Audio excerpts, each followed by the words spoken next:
Here you have it. So, I want you guys to tell me, what do you think? What would you classify if you had to choose one? Because to me, honestly, I'm probably mixed. But if you had to choose one, I'm closer to either conservative, liberal, socialist, Democrat, you know, like whatever you want to classify. You tell me what you think. Based on, I'm gonna give you my views, my beliefs.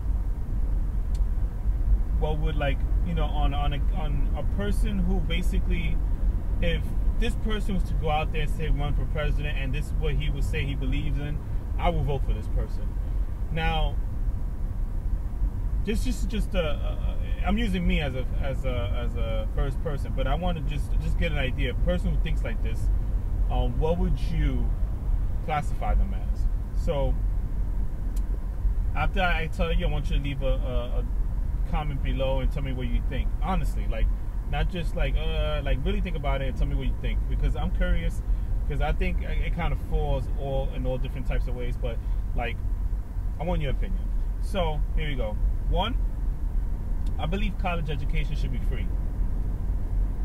Like, it should just be free. At the very least until a bachelor's degree, at the very least. And I believe that, you know, I'm not going to quote people, but someone said, because I don't want that to sway you and determining anything, but someone said that basically that they should stop student loans being funded or subsidized, because what's happening is, because of that, loans are easily available, and that makes the colleges easy to go to colleges, and that's why college costs are so high. So they stop subsidizing the loans, there'll be less loans to be given out, and now colleges are going to be forced to drop their prices to make it affordable for the average person who works to pay for college. Now, that gets a little more complicated. So, just to give you an idea of how I think, but that might be a little too complicated, so you might want to leave that one out. But basically, tuition-free colleges, at least until a bachelor's. All right? And then, healthcare. I believe in universal healthcare. Again, someone once said it, I'm not quoting names, but you probably already know. Universal healthcare, just like they have in Canada, just like they have in Europe, some European countries. They have universal healthcare. Everybody gets free healthcare. Not free, but it's tax dollars that's paying for it, but everybody gets it. Not just if you can't afford it, not just if you're poor or if you don't work, but everybody gets entitled to the same healthcare. So that's universal healthcare. It was also called single taxpayer system or something like that. Now, I believe that we should stop going to war. Like, honestly, unless the government has some kind of reason that maybe they can't tell us, that I feel there's no benefit to wars, because, like, apparently that's like the most spending that the U.S. does, and military is just like, every president say, oh, let's bring our troops on, but it never happens.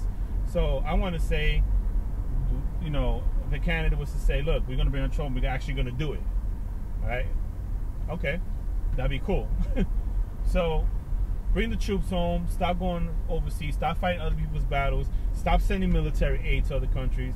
You got homeless people out here, we got people who are starving on the streets, and you send aid, food and money to other countries, like, just because whatever unknown reasons, or it might be known, I just don't know.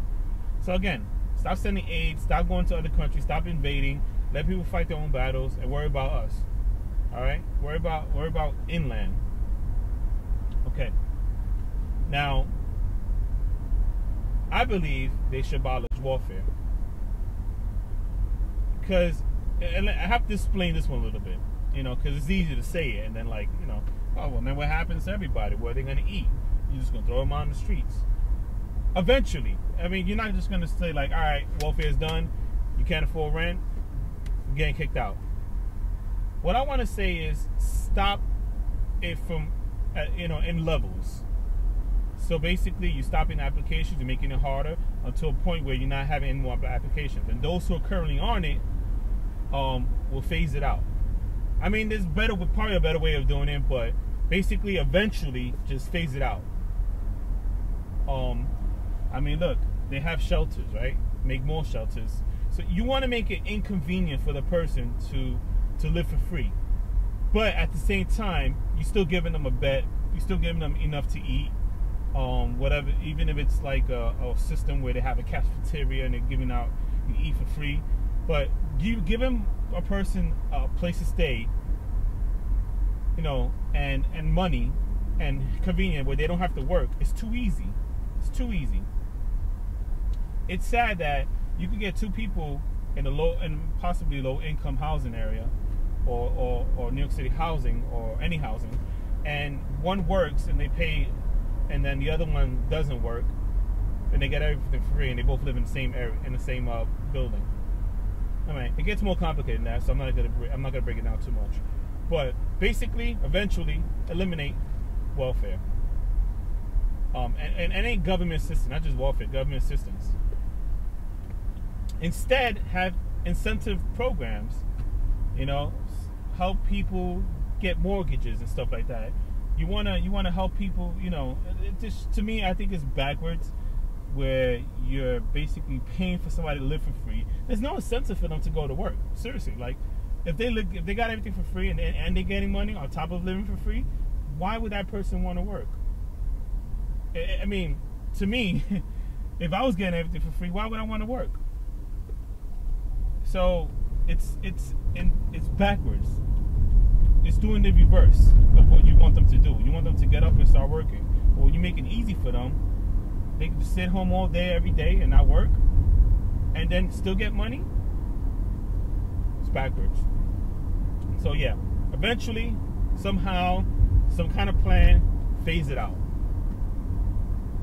So I touched on education, universal health care, bring the troops home, abolish welfare. So, and come out with a way. See, I don't know if abolishing welfare and stop the military overseas spending and all that is enough to cover free college education and tuition. Tuition free college and universal health care. But I'm guessing it is. And then the rest, if it's either still need more money, then I guess raise taxes a little bit. I mean, they did that in Canada. Or if it was way more and there's a surplus, then the government has money to, you know, extra money to do what they want, right? So I want to break down a little bit on the positives of free education. Everyone will get a free college education if you're a U.S. citizen, right? All right. So now you have people who didn't go to college because they couldn't afford it, or whatever the case is. Now they're able to go to college. Now you have more educated people, more people with degrees. Then more jobs might open up and that requires a degree. There's more opportunities, right? And then universal health care. Not everybody's covered. There is no if, ands, or buts. Everybody's covered, whether you have pre-existing conditions or not. And I mean, they say in Canada that there's a problem where they might, or in other places, there might be a long wait time. Figure it out. Make it work. If there's a long wait time, for whatever the case is, build more hospitals. Use the surplus, build more hospitals. Look, I don't know all the answers. All I'm saying, this is how I think, right? Now, I think I might have covered it all. I might have covered everything. But, so now, if I remember something, I'll throw it in. But a person who thinks like that, are they conservative? Are they socialist? Are they liberal? You tell me. What do you think? I'm just curious. Leave a comment below. Tell me your thoughts, and tell me what you think about what I said. Do you feel like if a person like that, who's thinking like that, runs for president, would you vote for them, opposed to voting for whoever is currently, you know, or in the past? Yeah, I mean, those are like 4 main things. There's probably one more that I can't think of right now, but just that alone, I want you to tell me what you think. Leave a comment below, share and like the video, and thanks for watching.